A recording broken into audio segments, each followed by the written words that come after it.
Welcome to Escape Your Expenses, where we help women gain independence with one-on-one coaching to become financially free. We believe everyone deserves to live a life without financial worry. You just need a framework that helps you conquer your finances.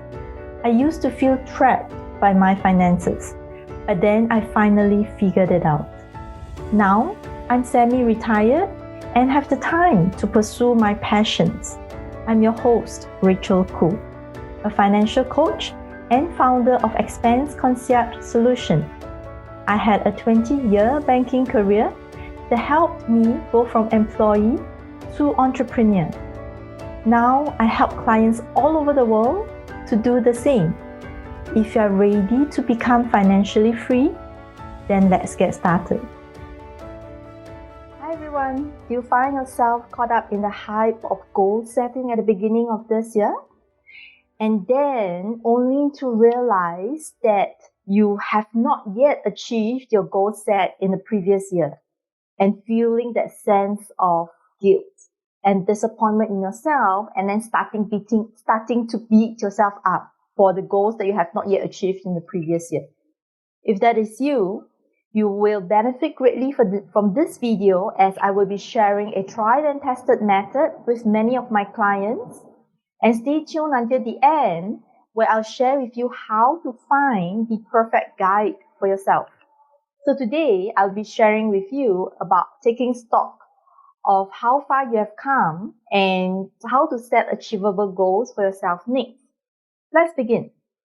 First, let's take stock of how far you have come. This is a mindset of celebrating your wins in the previous year. Think about what are some of the things and you are proud of. Think about how far you have come. Think about what are some of the things you have accomplished, no matter how small.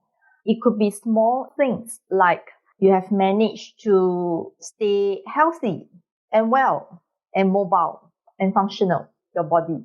You know, this past year has been an interesting year for many of us. And it can also be things like you are finally able to spend a little bit more time with your kids. Those are wins. And it could also be things like, you're starting to cook a little bit more at home. Therefore, eating a little bit more healthily, feeding yourself more healthy food. Even things like learning new skills from home, learning how to exercise from home, and also saving some money from the gym as well. So for some people, for many of my clients, they have to begin to focus a little bit more on having that level of self-awareness in their mental health as well. And that helps them to know themselves better, being aware of their triggers and knowing how to set their day up for success. And finally, for some of my other clients, some of their wins are they're finally able to connect with their close friends. They are overseas. And this is very interesting. They said during this past year, some of them told me during this past year, during COVID period, they actually managed to stay in closer contact with their overseas friends than when they were able to meet in person or they were able to travel overseas. That's an interesting win. So that's the first thing. Write down the goals. Write down your goals, what you have accomplished. Yeah. Next, let's look at what are some of your wins as well. However, this time, instead of looking at what are the things you have accomplished, you have done, let's look at what are some of the qualities that you have demonstrated in this year that you want to bring forward to next year.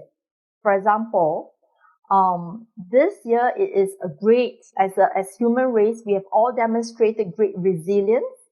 We have all demonstrated great adaptability. We have all demonstrated great flexibility in many of the things that we have done and accomplished. So this beingness that I'm talking about is about the qualities that we have demonstrated. After all, we are all human beings. So this is the time for us to focus on how we have been, the qualities that we have demonstrated in our lives.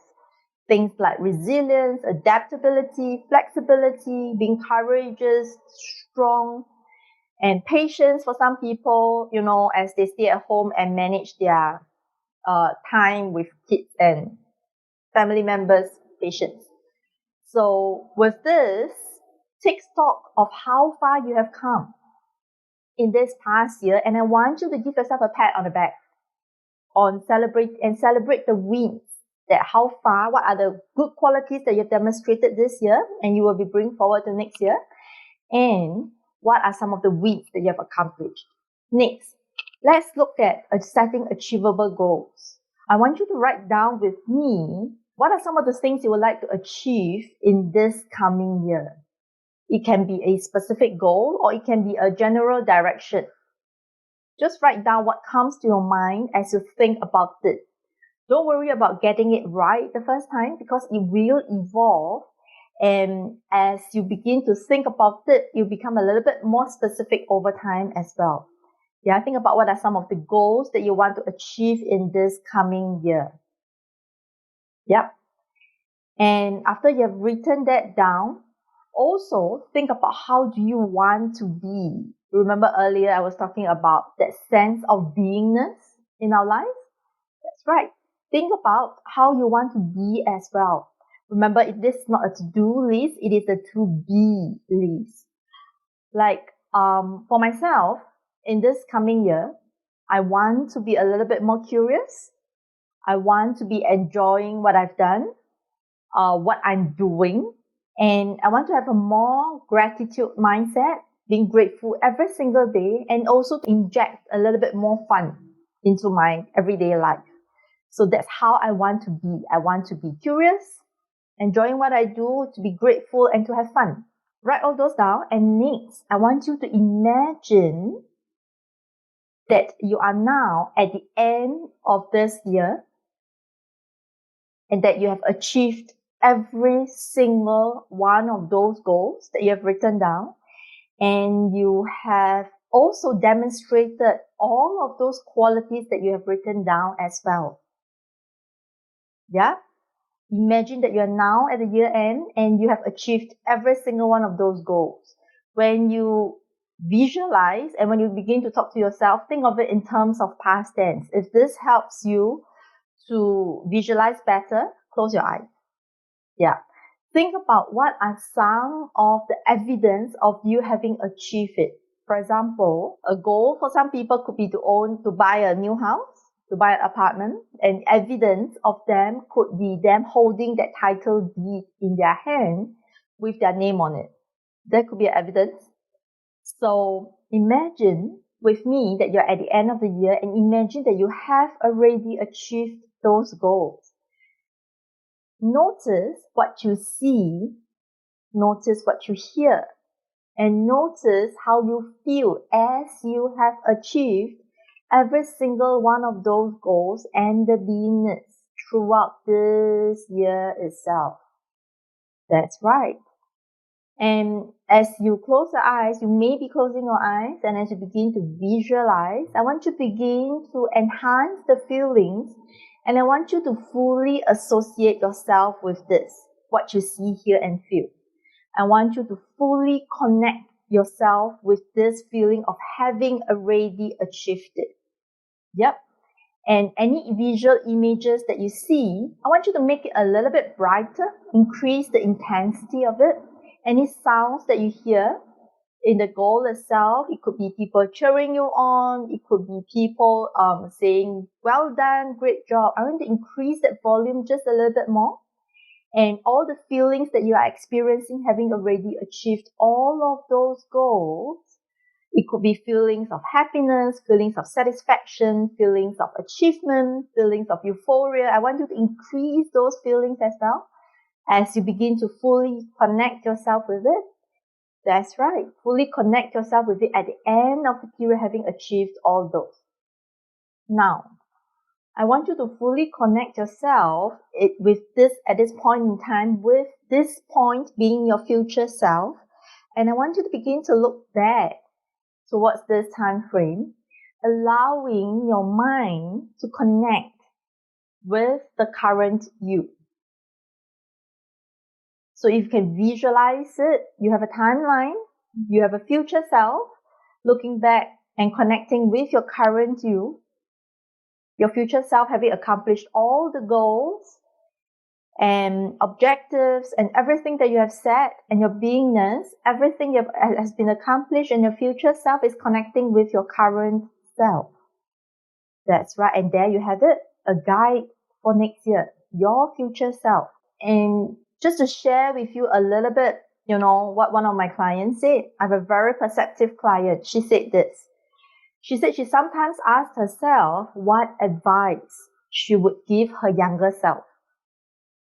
So during this process, she said she felt like she's flipping it the other way around, and she is getting advice in advance from her future self.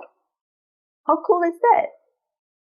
And after the session, a particular session with my client where I've walked her through all of these steps, she walked away with such clarity. She said this to me, and I'm going to quote this. This is verbatim, word for word. She said, I've previously listed my goals for next year, but they're just to-do lists on paper and in my mind, just another thing to do. However, after this exercise, I felt the goal is so tangible that I can see in front of me, and she can almost touch it. It's so tangible, so close in front of her, she can almost touch it. And she has this inner motivation to now truly work towards it. It's amazing. So I hope this process helps you. And if you are truly, truly committed to your goal for this coming year, follow the process and it will work. I hope you have enjoyed this video, and I hope you have learned something today. Drop me an email, comment, feedback, and I look forward to seeing you in my next video. Thank you for listening to today's episode. If you are ready to become financially independent, please visit expenseconciergesolution.com to book a 15-minute call to learn about our coaching services. Or you can download our free guide, The 5 Critical Steps to Financial Agility. Break free from your worries, achieve security, and become financially free.